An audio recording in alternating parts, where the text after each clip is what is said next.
O texto hoje é Mateus capítulo 18. Nós vamos falar aqui sobre o título que está nessa Bíblia aqui é Parábola do Credor Incompassivo. A partir do 21. Porque o 21 ele começa a dar o gancho para a gente falar desse. Cadê a Bíblia? Precisa trazer. Meu Deus do céu. Elas são aposentadas da igreja, elas não usam mais Bíblia.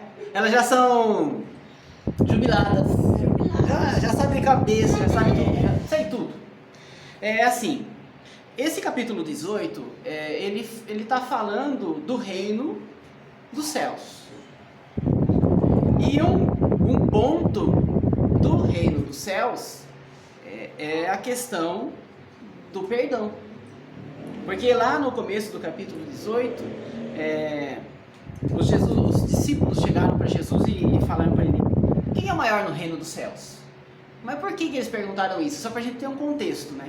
Porque antes, quando Jesus chegou com os discípulos em Cafarnaum, alguns cobradores de impostos falaram para Pedro, seu mestre, ele não paga impostos? Pedro falou: ele paga. E aí Jesus falou para ele: Pedro, aí Pedro foi falar com ele, né? Quando Pedro foi falar com ele, Jesus falou assim: Pedro, vamos ler, só para trazer aqui a ideia no 17. Aproximaram, cobraram as dracmas, e o vosso mestre não paga as dracmas, né? E Pedro disse, sim. Quando Pedro entrou na casa, Jesus se antecipou. E que te parece, Simão? De quem cobram os reis da terra os tributos ou os impostos? Dos filhos ou dos alheios? Então, nessa fala de Jesus, os discípulos foram ficando meio ligados aí, né? O rei da terra. Aí Jesus falou: vai lá e paga, né? Vai lá, pesca o peixe. Do peixe você vai tirar uma moeda e você vai pagar o imposto seu e meu. Aí depois disso, os discípulos começam a perguntar para Jesus: mas quem que é maior então no reino dos céus? Porque no reino da terra eles sabiam quem era maior. Quem era maior no reino da terra ali? César. O imperador César. Não, o imperador era o maior no reino ali. Pagava o imposto para ele, mas no reino dos céus. Aí Jesus começa a discorrer sobre o reino dos céus. Ele diz assim: se você não for simples como uma criança, você não vai herdar o reino dos céus. E ai daqueles que fizerem esses pequeninos tropeçarem. É melhor que ele amarre uma coisa um negócio no pescoço dele, se lance no mar, nas profundezas do mar, do que fazer um pequenino se perder, né? E a gente vê muito isso acontecendo em instituições por aí, né? Eu vejo o erro numa certa igreja, eu vejo o erro de uma pessoa que é líder, e aí as pessoas acabam se perdendo. Mas sobre isso, ainda que isso aconteça, Jesus continua falando, né? E ele entra no versículo 15 a respeito do perdão. Então vou ler só um pedacinho do versículo 15 aí, que está assim: ora, Jesus falando, depois que ele falou disso aí, né? Melhor que pessoas se lance nas profundezas do mar, quer dizer, é melhor morrer do que fazer alguém tropeçar. Mas, ainda assim, nós precisamos exercitar o perdão. E ele disse assim: ora, se teu irmão pecar contra ti, vai e repreende-o entre ti e ele. Se ele ouvir, beleza, você ganhou o seu irmão arrependido, se arrependeu, beleza. Isso aqui, gente, é um costume judaico, tá? Mas, se o teu irmão não te ouvir, você chama 2 ou 3 testemunhas, vai lá, tenta acertar a situação com ele. Se ele não ouvir vocês vão... É o que está dizendo o texto aqui, estou só... né? Se ele não ouvir vocês, leva para a igreja. Aí lá no versículo 17 ele diz: se não escutar, diz a igreja. Se também não escutar a igreja, considera como um gentil e publicano, ou seja, é uma pessoa que não quer conceder o perdão. Esse era um costume judaico, mas Jesus continua, né? E aí, nesse contexto todo, Pedro chega para ele no versículo 21, que é onde a gente vai esmiuçar melhor. E 21. Então Pedro, aproximando-se dele, né, de Jesus, disse: Senhor, até quantas vezes pecará meu irmão contra mim e eu lhe perdoarei? Até 7. Aí Jesus começa a responder, né? E disse Jesus: não te digo que até 7, mas até 70 vezes 7. Eu vou dizer para vocês uma percepção minha. Pedro gostava de se mostrar espiritual. Então, quando Jesus falou lá, você chama o irmão 3 vezes. Primeiro é você com ele, segunda vez é você com testemunhas, e na terceira vez é você com a igreja. Vai chamar o irmão para ele se arrepender. Mas, assim, e a questão, entrando na questão do perdão, então eu teria que perdoar 3 vezes. Vamos falar do inverso, né? Eu teria que conceder perdão pelo menos 3 vezes, porque aquela pessoa não quis conceder perdão, teria que conceder perdão 3 vezes. Agora 7 é o número da perfeição, né? O número de Deus, que indica até assim uma quantidade incontável de vezes. E Jesus, para dar mais ênfase que era isso, e era mais, ele fala, não 7 vezes, 70 vezes 7. Se a gente for tratar em números simples, perdoar 3 vezes para 7 ser mais que dobrou a quantidade de vezes que você perdoou uma pessoa. Agora, de 7 para 490, 70 vezes mais perdão. Ou seja, a gente tem que perdoar sempre. Sempre. E aí Jesus continua. Para dar um exemplo dessa questão da quantidade de perdão e do tamanho do perdão, do tamanho do perdão no sentido de que você não, perdão para um pecado pequeno, vamos falar assim, para uma ofensa pequena, é fácil de se dar, mas o perdão para uma ofensa grande também tem que ser dado. E para estar no reino de Deus, no reino dos céus, é necessário que tenha perdão. Então o perdão é um dos fundamentos, né? Na última vez que nós tivemos reunião, nós falamos sobre o pecado, né? Que nós temos a condição de pecadores, mas que Deus em Cristo nos livrou dessa condição de pecadores e nos deu a salvação. E aqui, a questão do pecado, né, é parte do reino. Ser livre do pecado é parte do reino dos céus. E a questão também do perdoar é parte do reino dos céus. E aí a gente entra na parábola do credor incompassível. Alguém gostaria de ler? Qual que é? Versículo 23 até o 35. É versículo para Dedéu, hein? Portanto, o reino dos céus pode ser comparado a certo rei que decidiu acertar as contas com seus servos. Quando teve início o acerto, foi trazido à sua presença um rei de 10.000 talentos. Porém, não tendo o devedor como saudar tal importância, ordenou seu senhor que fosse vendido ele, sua mulher, seus filhos e tudo quanto possuía para que a dívida fosse paga. O servo então, com toda a reverência, prostrou-se diante do rei e implorou: "Sê paciente comigo e tudo te pagarei."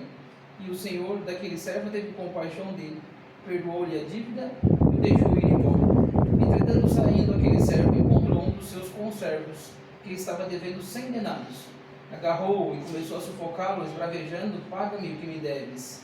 Então o seu conservo, caindo aos seus pés, lhe suplicava: "Sê paciente comigo, eu te pagarei." Mas ele não queria acordo. Ao contrário, ele o mandou lançar seu conservo devedor na prisão, até que toda a dívida fosse saldada. Quando os demais conservos, companheiros dele, viram o que havia ocorrido, ficaram indignados e foram contar ao rei tudo o que acontecera. Então o rei, chamando aquele servo, lhe disse: "Servo perverso, perdoei-te toda aquela dívida, atendendo às suas súplicas. Não devias tu da mesma maneira compadecer-te do teu conservo, assim como eu me compadeci de ti?" E sentindo-se insultado, o rei entregou aquele servo piedoso aos carrascos, até que ele pagasse toda a dívida. Assim também o meu Pai Celestial vos fará, a cada um se todo o coração não perdoardes cada um a seu irmão. Ok, obrigado, Anderson. Então, gente, ó, vamos retomar o texto, né? Tinha um rei que tinha servos, e esse rei foi prestar conta, né? Chamou os servos para prestarem conta. E aí, um dos servos dele lhe devia quanto? Não, 10 mil talentos.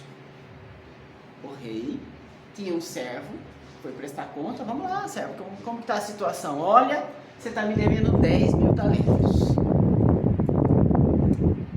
Uma coisa interessante é esse 10 mil talentos. Porque quando a gente vai estudar tem que entender, né? Por que tem 10 mil talentos? O que significa talento? Esse talento, na época, era a moeda mais alta daquela região. E equivalia, 10 mil talentos, equivalia um talento, equivalia a 6 mil dias de trabalho. Um talento, 6 mil dias de trabalho. Olha o tamanho da dívida do cara. Mas aqui são quantos talentos? 10 mil. 10 mil vezes 6 mil são 60 milhões. 60 milhões de dias de trabalho. Essa moeda não tem referência só com dias de trabalho, tem referência com ouro e tem referência com prata também. Mas eu achei interessante essa equiparar com dias de trabalho. São 60 milhões de dias de trabalho. Pensa bem, é pagável essa dívida? É uma dívida impagável. Então a parábola está nos falando de algo, de uma dívida impagável. E aquele servo prostrou-se diante do rei, falou: rei, olha, me perdoa, tem compaixão de mim. Chorou. O rei falou: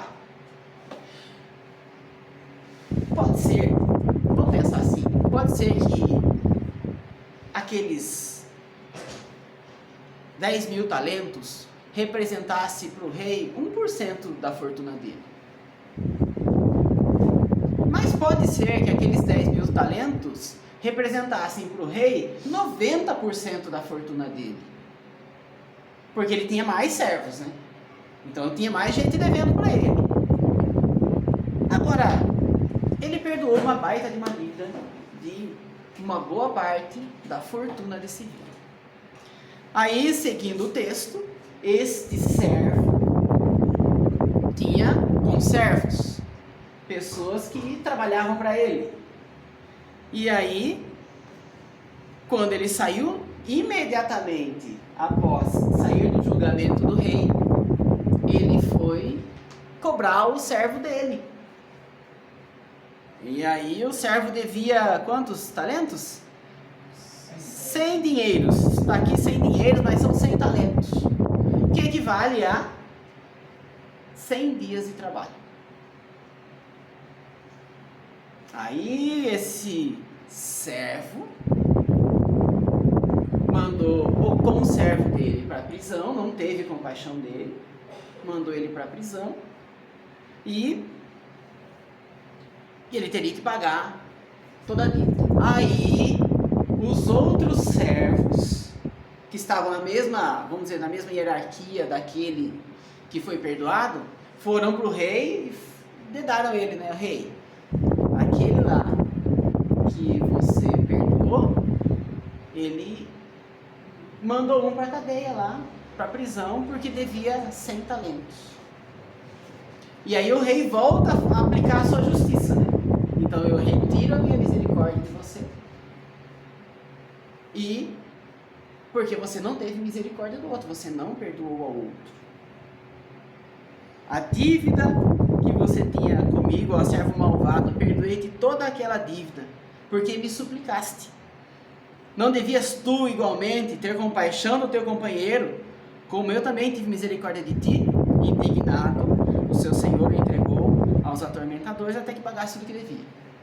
Nessa parábola a gente tem dois paralelos, assim, duas visões.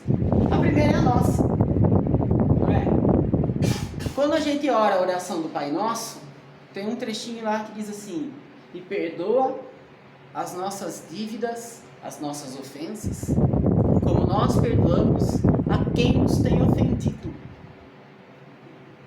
Está aqui.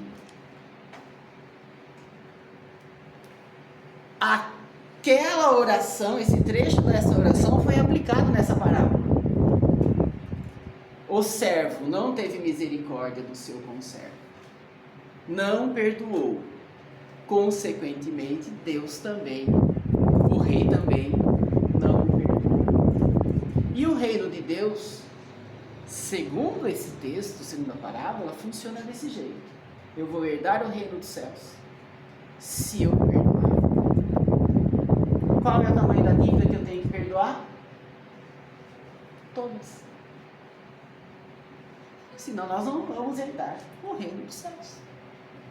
Posso ter recebido a Cristo, posso ter tomado todas as ceias possíveis, feito todas as comunhões possíveis, eu posso ter andado de joelho uma cidade inteira, eu posso ter feito jejum e ter emagrecido até não conseguir mais viver, eu posso ter feito tudo que é sacrifício, mas se eu não perdoar.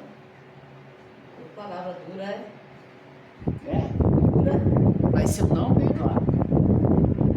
Mas eu pensei nisso também quando eu estava estudando. Aí, quando teve um momento que Jesus, eu não sei o que, não lembro, que passou na minha mente, né? Que Jesus falou, os discípulos chegaram para Jesus e falaram assim: essa palavra é dura, hein? Aí ele falou para eles: então vocês também querem ir embora? Por causa dessa palavra dura? Vocês não querem se arrepender? Vocês não querem mudar?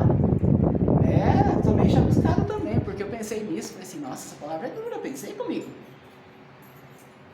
Mas de moleza nós não vamos herdar o reino dos céus, né? Ai, você é lindo, Jesus te ama, você é maravilhoso, tá bom, eu vou sair da porta para fora ali, eu vou enfrentar o mundo inteiro, eu vou enfrentar o diabo sem ver, eu vou enfrentar a doença, eu vou enfrentar a perseguição. E aí, Jesus não está mais na parada? Ou Jesus bonzinho ficou na igreja? Então a verdade é essa, gente. Nós temos, e eu, a começar de mim, tomei vários tapas na cara com esse texto aqui, né? Por quê? Eu tenho que perdoar. Importa o tamanho da ofensa, importa se seu marido se comprometeu a fazer um pagamento de uma conta, e aí depois o seu marido esqueceu do pagamento, aí você vai lá e tem que perdoar o marido, porque ele vai acabar pagando. Ele vai acabar pagando, depois a gente conta a história pra vocês entenderem. Então assim... Prefiro aquela parábola de Moisés lá que eu vi no Instagram. Então, tem essa também. Não tem indireta não. Acho que foi bem direto. Então assim, nós temos isso, nós temos que fazer isso. Se nós queremos o perdão de Deus, nós precisamos perdoar. E ele fala aqui, nas entrelinhas, Jesus está falando do reino de Deus mesmo, porque a nossa condição, vamos lá, a nossa condição de dívida com Deus é uma dívida impagável. É uma dívida impagável. Eu já comentei com vocês, se a gente morrer sem Cristo, nós não conseguimos com o nosso sangue, com a nossa morte, pagar a nossa dívida. Tanto é que, se a gente morre sem Cristo, sem ter comunhão com Cristo, sem ter reconhecido que Ele é Senhor e Salvador, nós vamos para o inferno. Por quê?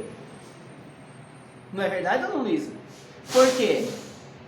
Porque a dívida que nós temos com Deus não é pagável.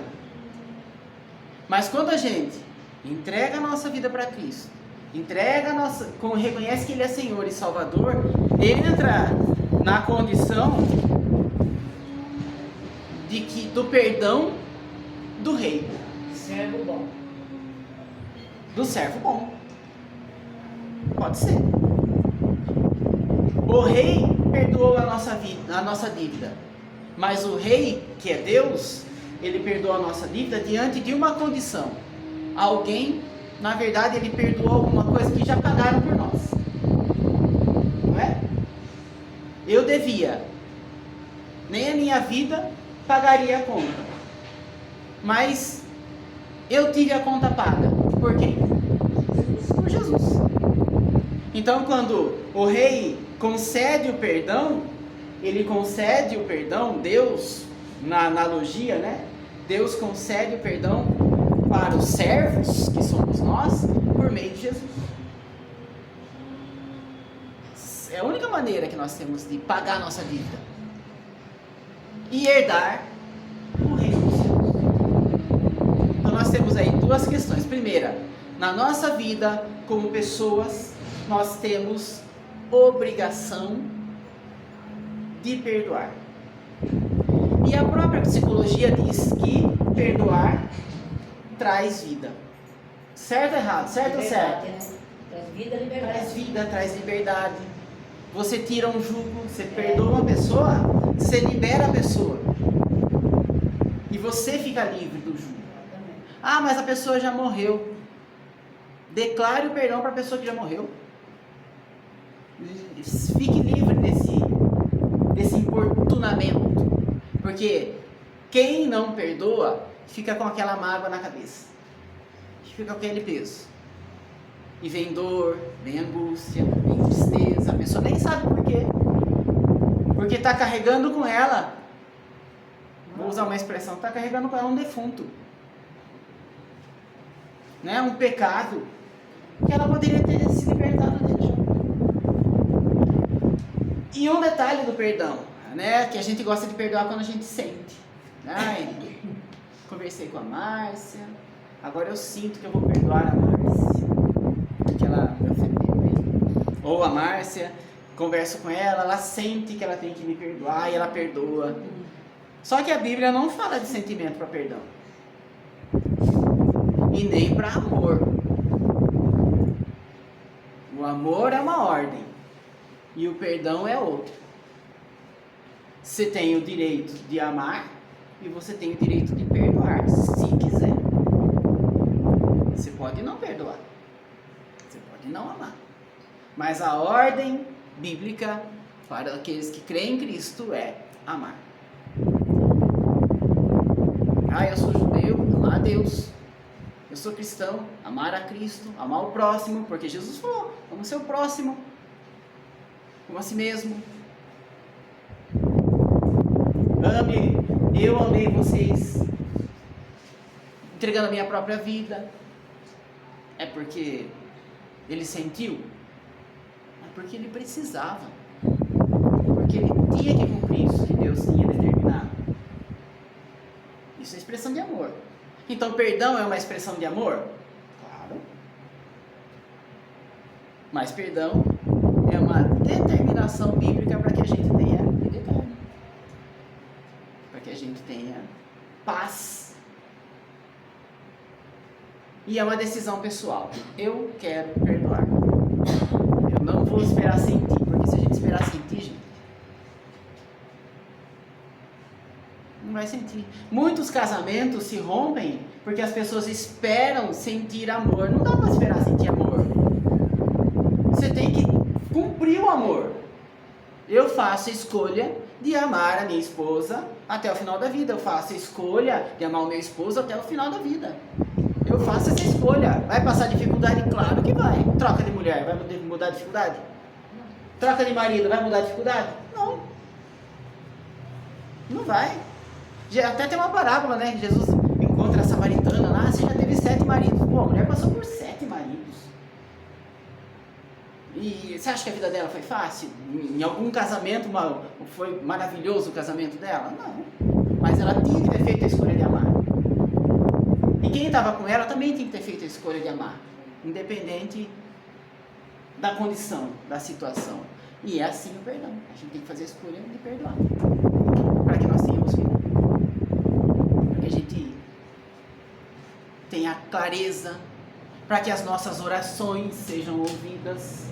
Se a gente não perdoar como Deus nos perdoou, as nossas orações não serão ouvidas. mais.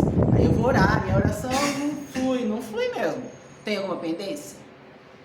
Resolve. Né? Isso é pra mim, primeiro pra mim. E depois pra você.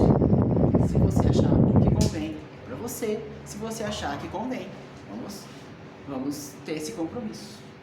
Certo? Comentários? O céu desceu sobre nós agora. Ó, glória a verdade. Deus. O O céu céu desceu sobre é nós. os raios, né? Sim. Ai, meu Deus. Ai, meu Deus. É. Não é, gente? É assim. Isso é Bíblia. Eu me coloco nessa condição. Eu tenho que fazer isso. Eu tenho que fazer.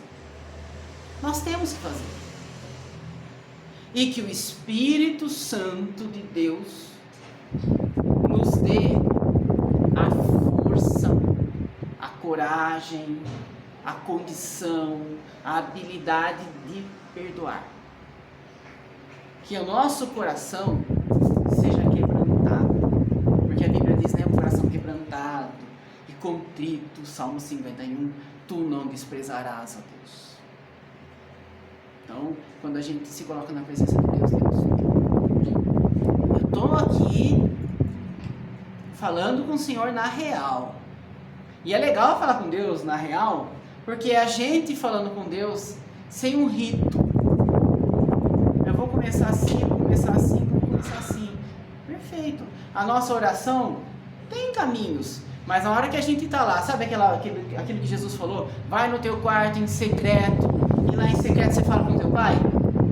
É você sozinho com Deus. É lá no quarto, é lá na cozinha, arrumando louça, é lavando, fazendo uma comida. É você falar com Deus e falar assim, Deus, olha, essa situação para mim está difícil. Aquela pessoa, o Senhor falou lá que eu tenho que perdoar, mas aquela pessoa para mim está difícil perdoar. Mas eu entendi que eu tenho que perdoar, me ajuda. Me ajuda. Eu vou declarar que eu perdoo. Estou declarando agora, Deus. A, B, C, fulano, Beltrano, eu perdoo. Perdoo disso, perdoo daquilo, dá um nome lá pro perdão. Eu faço essa escolha. E eu acredito nessa palavra, eu acredito que eu estou perdoando. Porque quando a gente coloca o nosso coração lá na presença de Deus mesmo, na real, sem o frufruzinho, ó Senhor Deus e Pai Todo-Poderoso, eis que me coloco aqui na tua presença. Você precisa fazer isso na sua casa? Não, isso é rito. Você vai colocar lá, Deus, olha, e eu peço que o Senhor coloque sempre na minha mente, no meu coração, a lembrança de que eu já perdoei. Porque o diabo, o nosso adversário, que anda em derredor, rugindo como um leão, ele vai chegar na nossa cabeça e vai falar assim, como que você perdoou? Você não sentiu que você perdoou. Você está sentindo que você perdoou? Pensa bem naquilo que a pessoa fez para você. Aí você vai lembrar daquela oração que você fez na real com Deus, e fala assim, olha, eu não sei quem está falando comigo, mas eu já falei, essa pessoa está perdoada. Eu não vou colocar sobre ela de novo uma dívida que eu perdoei. E gente, eu não sei se já aconteceu com você. Você já deve ter emprestado dinheiro para alguém que não conseguia pagar e você foi lá e perdoou. Porque a pessoa não conseguia pagar. Você perdoa essa dívida. Você fica livre. Se você já fez isso ou alguma outra coisa, você teve que perdoar alguma coisa, quando você perdoa, você fala assim, olha, eu libero. Não precisa me pagar mais. Fica tranquilo, esquece. Você esquece, a pessoa esquece. E você passa por paz. Ah, mas foi difícil para mim, porque ficou a dívida. Tá. Mas você alcançou a paz. Você não fica esperando aquela pessoa pagar. Você não fica esperando que dia, um belo dia, vai entrar 100 lão, 50 daquela dívida. Não. Acabou. Perde aqui e ganha lá, né, velho? Ganha muito mais. Né? É isso aí. E perdoar, às vezes, muitas vezes, você perdoa, mesmo você falando que você perdoa, mas você ainda continua mal, menina. Mas o fato de você falar eu perdoo já dá um alívio. É isso mesmo que eu tava. Demorando. Libera, né? É. É nisso que eu tava querendo falar. Essa raivinha mesmo que ela volta. É. Aí você fala, não, eu já perdoei. Isso aí mesmo que eu tava querendo dizer. Vai lá. Mas todo mundo fica preocupado, né, com o julgamento, com o juízo final. Mas a própria palavra fala que já tem quem julgue a palavra, né? E esse cara não perdoa nenhum desses. Porque assim, você não precisa esperar o julgamento final para saber a sentença, né? Porque a própria palavra já está te julgando. Tipo assim, se não perdoa, se você perdoar, então é uma condição. É. Então você está esperando, tipo assim, a benevolência e o juízo final, né? Não, já está sendo julgado. Né? Por isso que é bom, né, o estudo e o conhecimento. É. Eu acho importante também. Conhecimento. Conhecereis a verdade e a verdade vos libertará. Melhor conhecer a palavra, né? E a palavra que cura o remédio que sara geralmente não é algo muito docinho.